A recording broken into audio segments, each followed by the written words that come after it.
Coming up on In the Game. Backup quarterback, Bo Pagula runs into the end zone. Collegiate sports now has its own version of free agency with the transfer portal.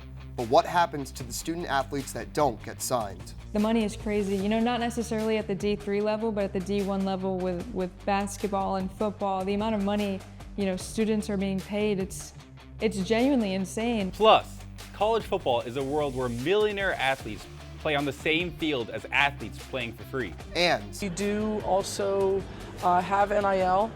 We have people that we are in contact with trying to set up some contracts with some of our athletes. But as far as like transfer portal, all this stuff, NCAA related stuff does not really affect us. A deep dive into the major changes throughout the history of collegiate sports.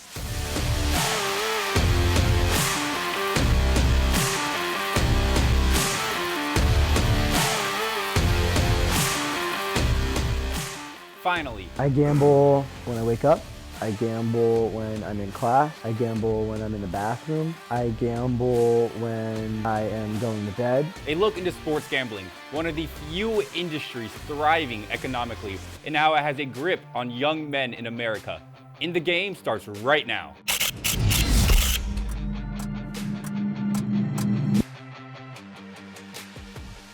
Hello, I'm Parker Silverman. And I'm Alex Perez.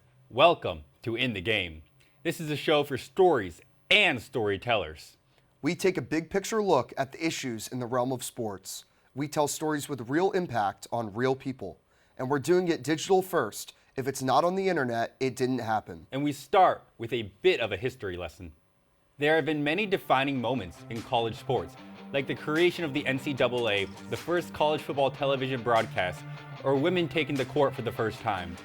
But college sports today are changing faster than ever. You now see some athletes earning life-changing wealth, while others might not even get scholarships. You now see lawsuits hitting the courthouse almost every week. Eligibility is changing, and it is all just getting hard to follow. In the Game's Drew Winters joins us now to help make sense of it all. Is this the most important era of college sports? And what will the lasting legacy be? College sports are making more headlines than ever, from million-dollar NIL deals to a transfer portal that never sleeps. With all of this money and all of this movement, the big question is simple. Is the system evolving or starting to break? Name, image, and likeness is not really name, image, and likeness. The NCAA blew it. The NIL is a joke. The NCAA has failed. They dropped the ball. It's going to be the death of college basketball. NIL is not really what you think it is. Nowadays, it's pay to play. Do you feel overwhelmed? Like, there's this player making millions while this player is making nothing at all. And then there's this court case and that court case. And this school in Seattle now has to play this school in New Jersey. New teams and new conferences. New rules, which sometimes makes it feel like there's no rules at all. We wanted to take a step back and take you through some of the biggest changes in college athletics and really see how different things are now. So, are college sports broken? Let's find out. The 2012 winner of the Heisman Memorial Trophy is Johnny Manziel. Down to 9 at the 23. Manziel reverses. Manziel with the lane. Manziel down the sideline. That's Johnny Manziel, also known as Johnny Football. In 2012, he won the Heisman Trophy as a redshirt freshman. The next year, Florida State redshirt freshman Jameis Winston took home the same award. But there was a time where freshmen couldn't even see the field. In football and basketball, freshmen weren't even allowed to compete on varsity until 1971. Now every year we see freshmen lead teams in March Madness runs. The black. The time, 18. Shot, Jordan! Michael Jordan! In front of us to Abdul Rahman at midcourt. Extra pass. And it goes for the win! The three-pointer! When the NCAA announced that freshmen could play varsity, the decision was met with pushback. Critics warned that they weren't ready, that the pressure of college sports could be too much, and that it might disrupt team dynamics. Just take a look at some of these old news articles. Listen to these coaches.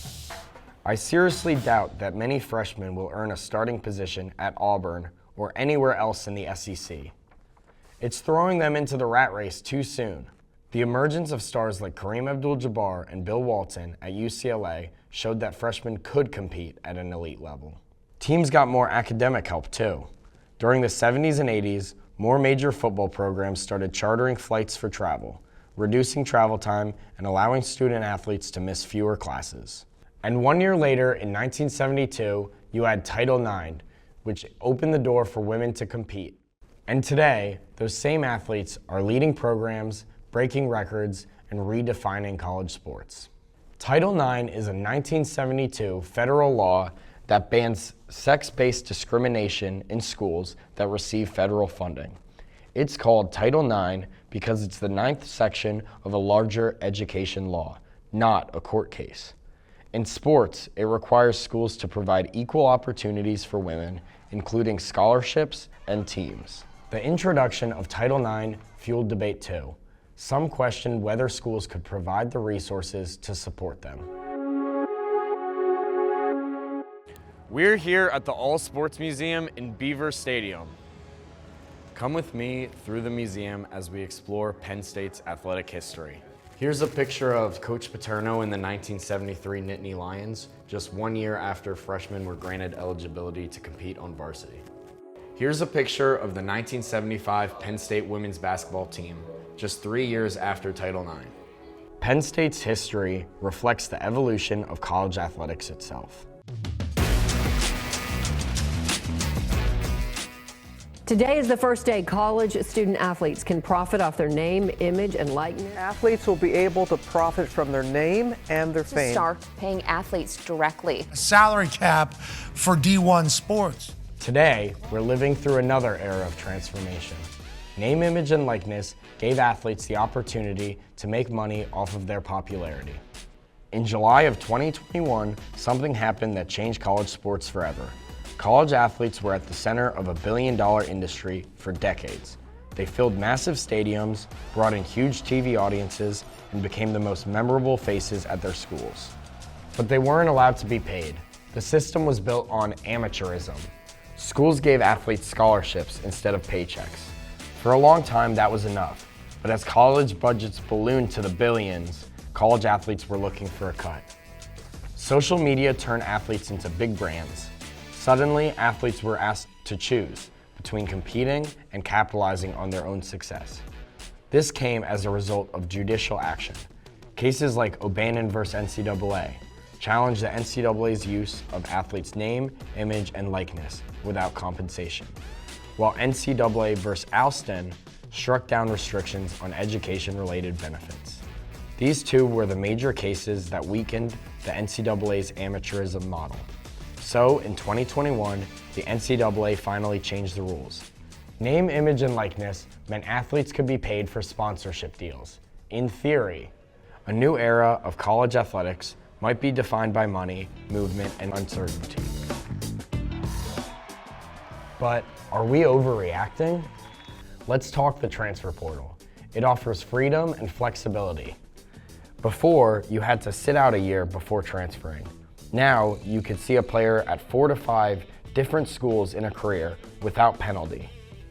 NIL and new transfer portal rules essentially created an unrestricted free agency in college sports year after year. And if that wasn't enough, say goodbye to the Pac-12. Every 10 years or so, broadcast contracts come up for bidding, where companies like ESPN, NBC, CBS, and new streaming partners like Netflix and Amazon bid for the right to broadcast a conference's games. And that leads to schools leaving one conference to join another for more money. Sound familiar? To some, it's progress. To others, it's chaos. But beyond the headlines and high-profile deals, there's another side of college athletics. We do also have NIL. We have people that we are in contact with trying to set up some contracts with some of our athletes. But as far as like transfer portal, all this stuff, NCAA related stuff does not really affect us. Brenna leads the Adaptive Athletics program at Penn State. It's a program where athletes with disabilities can compete for their school in college sports, like sled hockey, track and field, and more. We've had a couple athletes that have benefited from local restaurants opening up, and so they appeared for them, got a free meal, a little bit of cash, that sort of thing.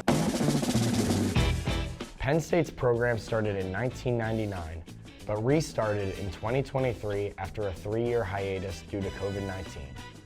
But it's not just Penn State. Colleges like Alabama, Washington, Houston, and Michigan are all part of the 19 other universities nationwide that have growing adaptive athletic programs. Beyond the headlines are the athletes themselves. For Penn State student-athlete Ryan Piccirillo, the evolution of college athletics is being experienced in a very different way. Being a part of this community, it's really been an amazing feeling. I mean, I could never experience this at any other college, any other place, and just being a Penn State student, on top of being an athlete, is just an incredible opportunity. Just not only just give back to the community and to just show the sport that we play. He says the conversation looks different. I would say it's definitely shaped me for the greater good. I've come from a spot where, team play has always been important to me, and having that kind of bond, especially as individuals, that we all have some kind of disability, and it kind of shapes us as we grow together. For him, it's not about headlines. I would say adaptive athletics really isn't a huge part. It's not really known in the community and college. Just to spread awareness of the sport is really important. It's about change. Change can create opportunity, a second chance, a new platform. When the system shifts, it opens doors. So what comes next? A 24-team college football playoff? An expanded March Madness? Programs being cut while others on the rise? I think it depends on what sports you're talking about. Some people like things the way they are, and some people resist change. Not all change is universally accepted. So I think depending on who's calling the shots and if they come up with a good plan for whatever sport, it can be a good thing. And behind that change, I would say it's always evolving. I always see it growing. I can never see it stopping. Even in spaces still growing, momentum is building. For all of the doubts, there's opportunity. Athletes gaining financial independence and freedom to move. Voices being heard. Doors opening that were once closed. Anything can happen in America, the land of opportunity. If they get an agent that sets up a contract with them, of course they have the opportunity to make a lot of money. That opportunity may not look the same for every athlete.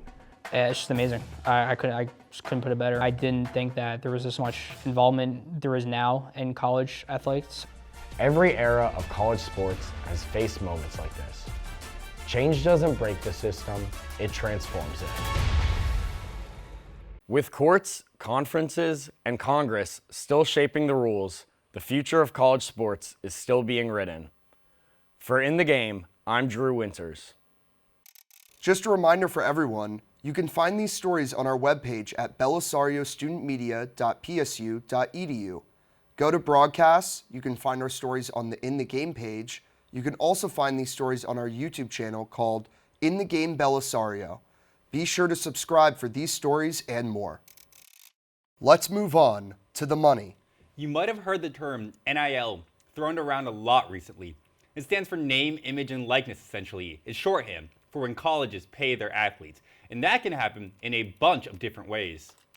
Before we get to the deep dive, we wanted to start with this question. How much money does it take to fund a big-time college football team? These figures are just payments to players and does not include other sports besides football.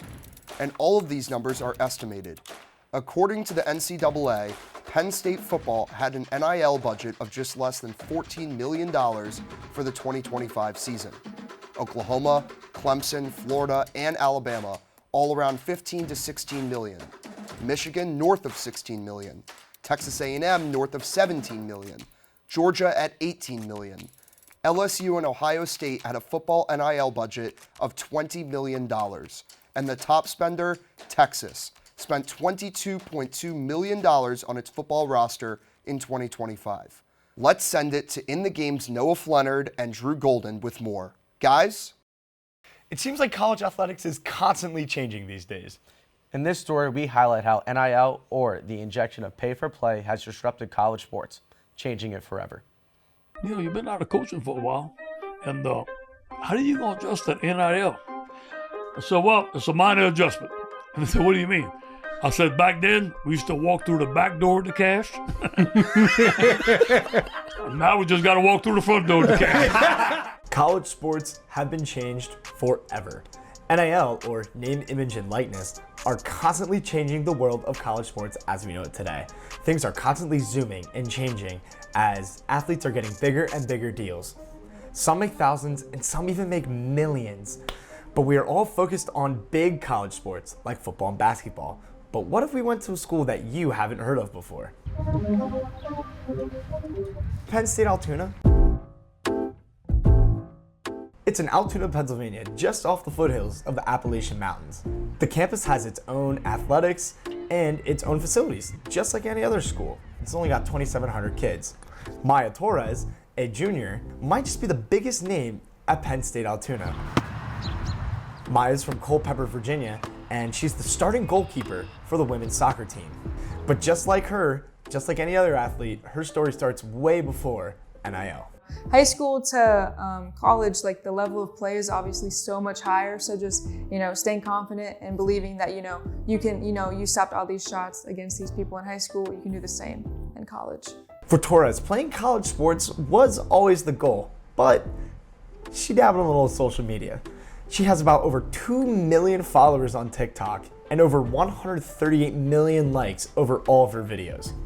Going back to 2020 COVID, obviously we had a lot of time on our hands, so I just picked up the phone, started posting some cringy videos, I'm not gonna lie, and they took off. I have a video with 22 million views from 2020, which is insane to say out loud, and I just kept posting and posting and posting, and I've changed my niche and the kind of content I post today, but people are still enjoying it, so I'm just gonna continue to post. Now, her content's based a lot more on college life, being an athlete, and being relatable. I'm 20 years old now, so my audience grew with me, so I realized, I can't post, so like in 2020 I would post like cringy, like POVs, point of view perspective videos, just like acting out things, and I realized like that's not gonna slide today. People aren't gonna enjoy that today. So I kind of still post like the same idea. I post a lot of skits, relatable content, but I curated it more to college students, being an athlete, being a college student, and just like relatable topics that everyone can relate to and enjoy. This isn't just social media to Maya.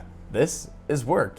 And now she's balancing 3 identities: being a student, being an athlete, and being a social media content creator. I've been very, very fortunate. It's been my full-time job since 2020. I worked at Dick's Sporting Goods for a good 10 months, but yeah, overall, it's been my full-time job ever since I started in 2020. And I'm so grateful. I didn't know this was a possibility before I started posting, but it's super cool to see, yeah.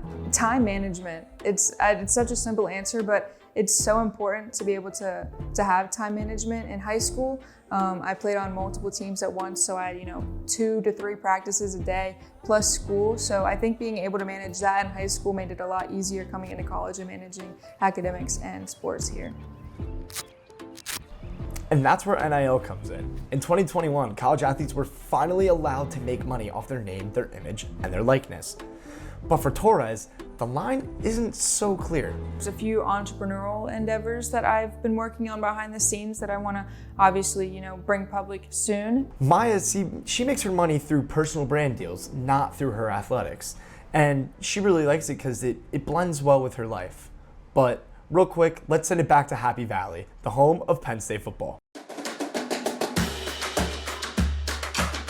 Hey, let's get into some NIL stuff at Penn State. Money changes everything. I was blessed to be able to see it through my son. We're sitting down and we're having an NIL meeting, and he's told his baseline is going to be more money than I made my rookie year in the NFL. But that's not the case everywhere. I think players have value and they should be rewarded for that value. But at the expense of what? At the expense of us having 3 or 4 sports that can't do anything and support anything? So because they get the television revenue and because they raise it, should they get first dibs on all that and let's not have other sports?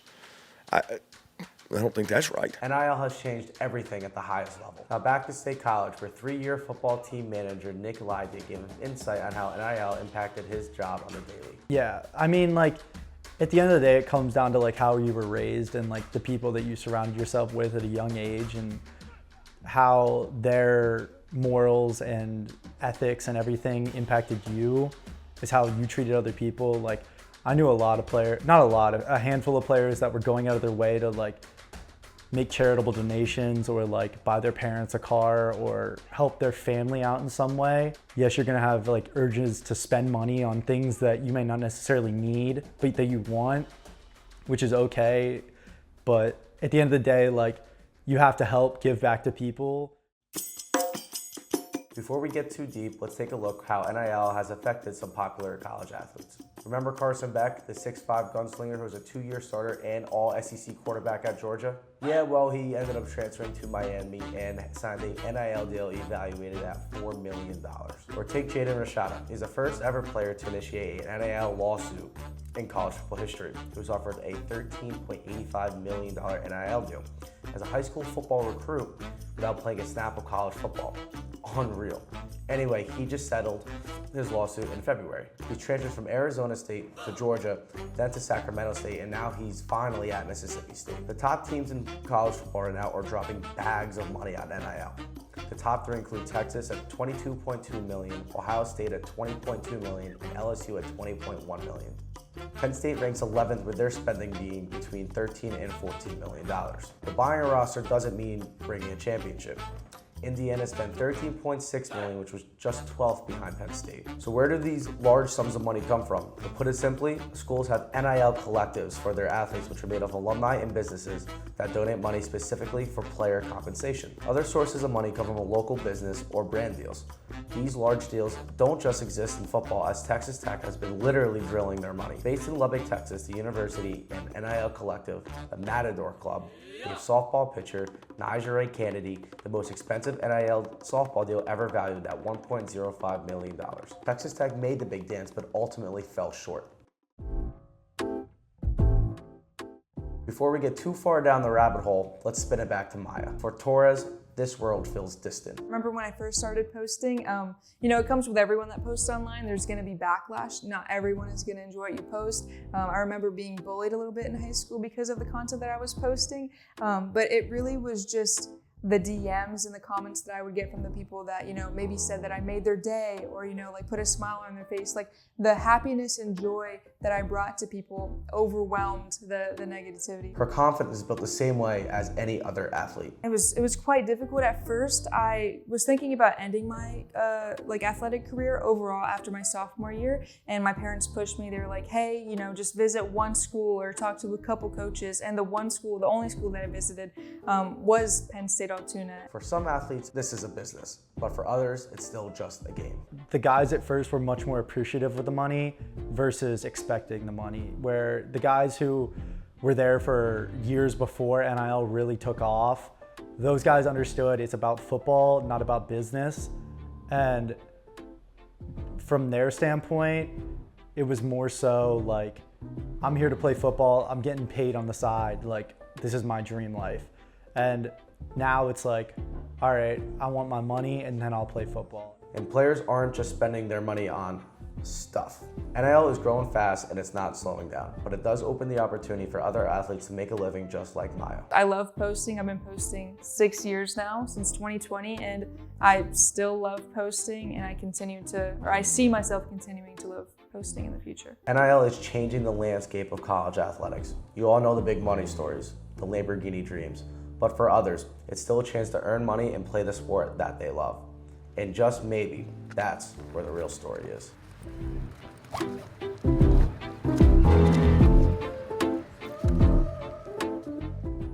But will there be limits to the money bags players are earning right now? The NCAA House settlement will allow schools to directly share revenue with athletes. It's a result of court battles between states and the NCAA. So student athletes who help make billions of dollars for large universities will now see a cut of that money. It also includes billions of dollars in back pay for former players. But here's the catch. Any money from a third-party collective does not count toward the $20.5 million cap. so spending on football and basketball teams will continue to grow. Instead, the NCAA has established an organization called Igoe that will review payments to players that are more than $600 and compare that to the fair market value of the deal. Either that deal is cleared or it will be rejected. It's supposed to add some type of screening process to the ever-growing salaries for players. Back to Maya Torres, who makes her living off of social media brands. She recently played her last spring exhibition game and will enter her senior season. She represents a growing number of athletes who are able to make money from social media stardom, something that was not allowed before. For In the Game, I'm Noah Flenard. And I'm Drew Golden. He moves to Clemson, again, rents an apartment, buys a car, goes to class for a week, trains, team meeting, position meetings, writes out his goals for the semester, and then all of a sudden, not here anymore. Dabo Swinney is not happy. That's the Clemson head football coach. Earlier this spring, he had a transfer portal linebacker on campus in meetings before the player just ghosted the coaches and the classes. It's the latest example of growing tensions around NIL and the transfer portal. At the center of it all is linebacker Luke Farrelly. Farrelly transferred from the University of California, Berkeley to Clemson before jumping ship for Ole Miss a week into his stay on campus. According to multiple reports, Ole Miss paid more to get Farrelly away from Clemson. Swinney says Ole Miss contacted him before he entered the portal, which is against the rules. Ole Miss denies the claim. But it raises the bigger questions. Can the current tampering rules be properly enforced? So the transfer portal seems like the Wild West. Many players have played for a different school every single season. Now let's send it to Victoria Igoe and Gemma DiTullio with more. The transfer portal. It's where opportunity in college sports can quickly turn into uncertainty for student athletes. As more players enter the transfer portal than ever before, we break down how the promise of a fresh start can leave players without a team and a clear path forward.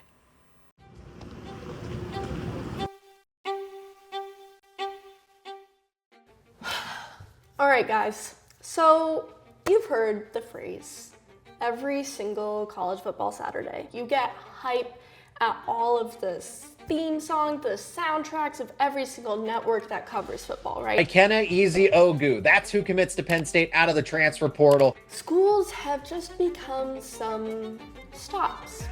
It's not just recruiting, it's really roster management. In a world where rosters look different year to year and where coaches fight, who really holds the power in college football? Is it sustainable, and does the love of the game mean anything anymore? This is the transfer portal trap. Pardon me, Prabula takes it straight ahead and gets into the end zone. Bo Prabula followed. I'm gonna focus today on college football. And the big question is, what is the transfer portal? So to put it simply, it's literally how you transfer schools. Let's go back in time. So in 2018, that is when the transfer portal started. It's basically like if you're online shopping, but for sports. You need a defensive tackle? Okay, let's hit the portal. You need a quarterback? Okay, go look in the portal. It's literally online shopping for players. And so before 2018, when the transfer portal became a thing, you needed special permission to transfer from your school. Otherwise, you wouldn't be able to go transfer. And when you got permission, you would be penalized. And you would have to sit out a year. Now, if you really want to, you can go play at a different school every single year without permission from your school and without any sort of eligibility penalty. Generally, a player will enter the portal by filling out a written request, and then the school will put your name in the portal. Other programs have access to this portal, but if you don't get picked up, you could just stay at the same school. Likely, when a player enters the transfer portal, they usually leave, and their current school will be looking to backfill that roster spot with a different transfer or a high school recruit. But timing-wise, right now, there's a single 15-day window where football players can enter in the portal. This year, it was January 2nd to January 16th. There's also a 5-day special window to anyone who wins the national championship. So players have to enter their name by the deadline, but they don't have a deadline for choosing where they go. If your coach is fired or takes another job at a different school, you get a special 30-day window to enter the portal. Now this brings us to Penn State, a school with a new coach and basically a new roster. Matt Campbell left Iowa State and took the Penn State job. How's it sound? Still getting used to it, but man. To fill up James Franklin's spot.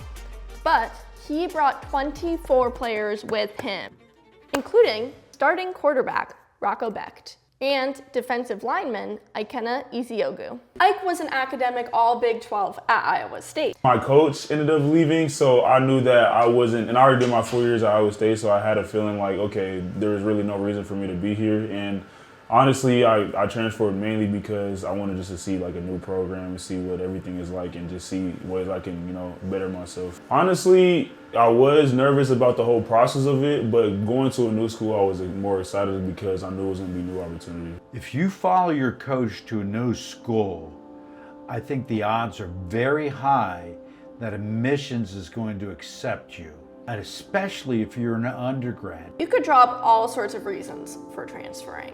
And playing at multiple schools is more common now than it ever was. It could be the new normal. Take former Penn State quarterback Beau Pribula, for example. He played in more than 20 games as a backup at Penn State. And when Drew Aller announced he was going to return for his senior season, he said, "See ya," in the middle of a playoff run.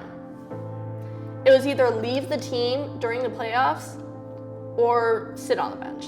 The first time I transferred, there were 2 transfer portal windows open, so like you could transfer in the winter, and then once the spring was over too, there was a spring portal window. But this year, there was only 1 window, which I think is a good thing. Pribula transferred from Penn State to the University of Missouri in 2024.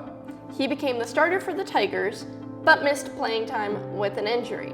He hit the portal again, and now is at the University of Virginia. Like programs were treating it a little differently because they had to finalize their roster in the winter, and they couldn't add anybody in the spring. I think once you enter the portal, you're gone. It always goes really fast. Really just, I think, finding like we talked about, program that fits me the best, just because it's my last year of college football. So just finding a spot that, I wanted to maximize my final year. Well, that process kind of took a month to really figure everything out, so yeah, that's how the process was. Honestly, it can be easy for anybody, but whatever you put on film is what other coaches are looking at, so that's really the reason why it'll be harder for some guys to transfer or easier for some guys to transfer. Now there are some wild careers out there, like quarterback TJ Finley. 7 schools in 7 years, all right? But you're only supposed to have 4 to 5 years of eligibility, right?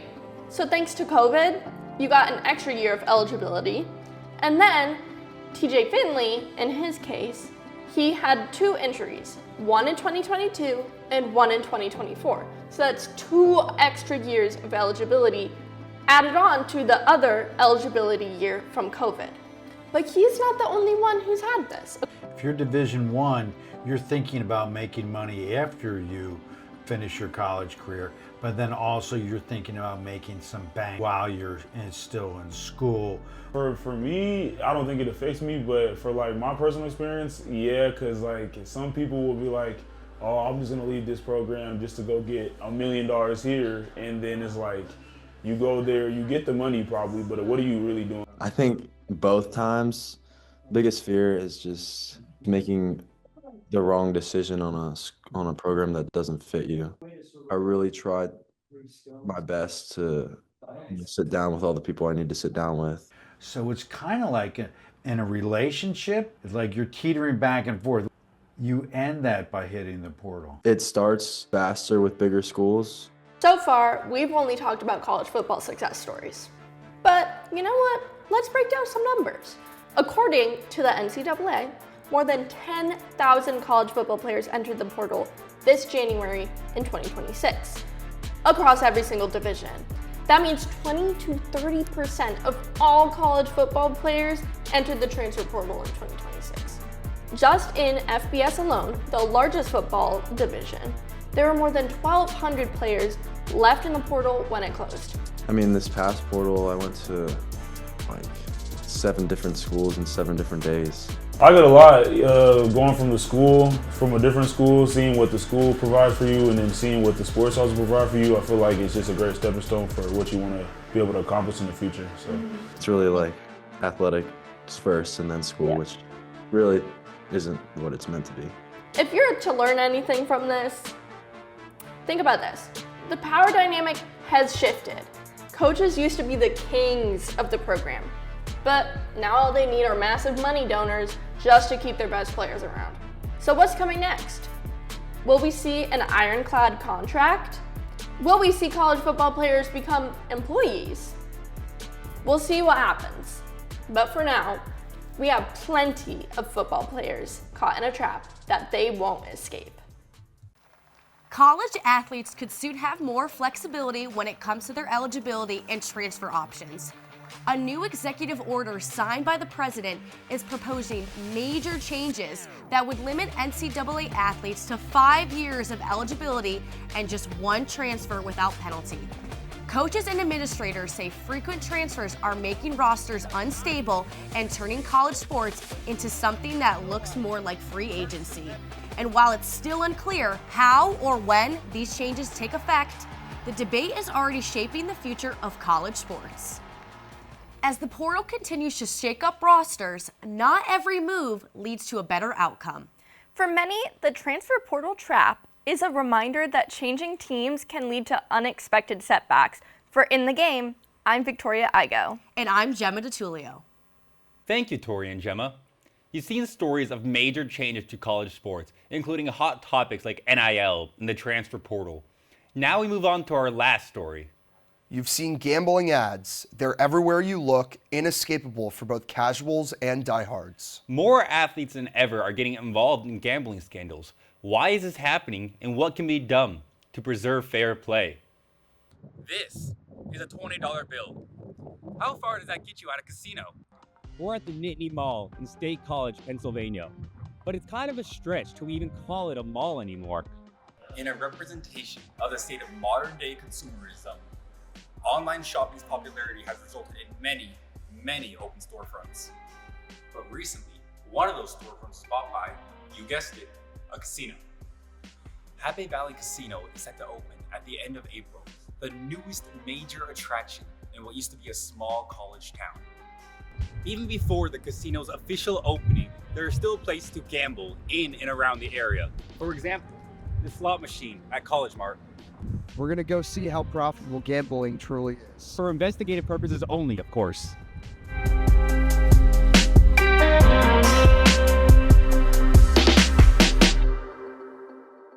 I was actually just gambling in the bathroom, yeah. This is Ryan Yoder. He really likes to gamble. I gamble when I wake up. I gamble when I'm in class. I gamble when I'm in the bathroom. I gamble when I am going to bed, when I'm sitting on the couch. I gamble when I'm watching TV. I gamble when I'm eating dinner. He's the prime target for gambling companies. They're looking for young men like him, and all you need is access to a phone. Yoder bets primarily on his favorite sports, baseball and football. He's not afraid to lose large sums of money at once. 300 on the Ravens. Yeah. Ravens, Bills. Two Ravens pursuing, and Allen throws deflected and caught by Coleman. First year player, I should say, is the man protecting, and Henry lost the football. From 32 yards, Prater made it. Talk about that game a little bit. Oh no, I don't. That was just so frustrating. It's just like the feeling you get. Yoder is one of millions of Americans that partake in a now billion-dollar industry, but sports gambling has only been legal for 8 years.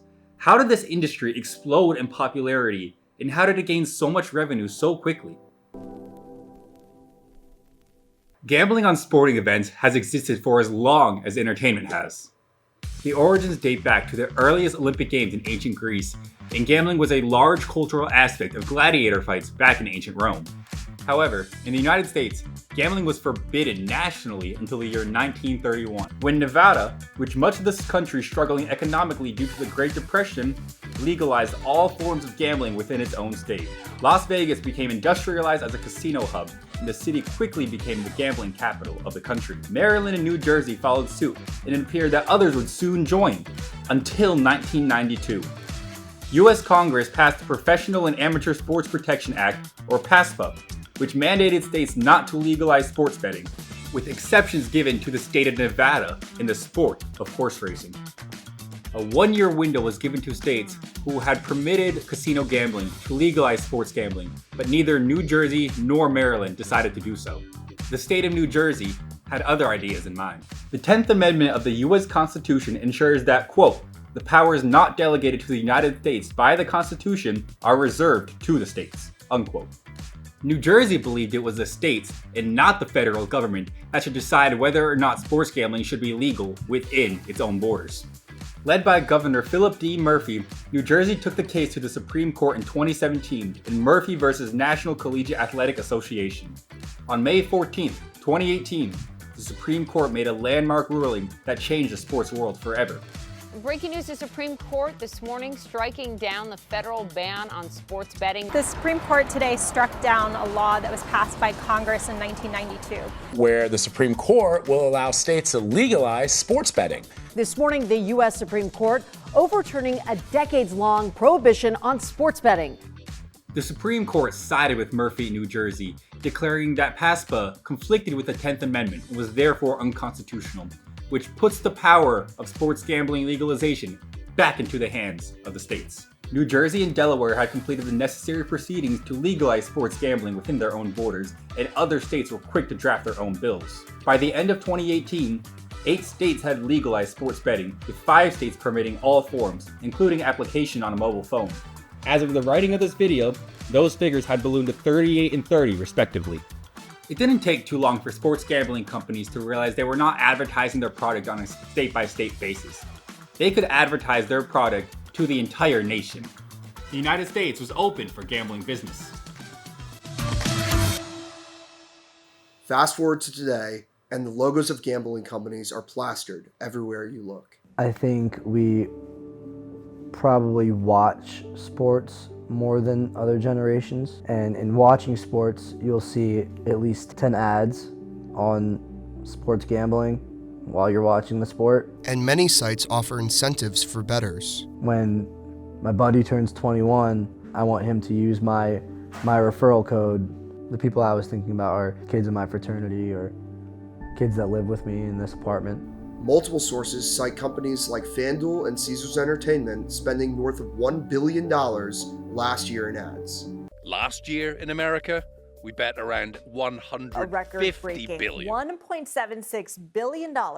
During March Madness alone, Americans will gamble an estimated $3 billion. Users trade an average of $1 billion a week. Took in $150 billion worth of the early results, billions for gambling companies, leagues, and state government.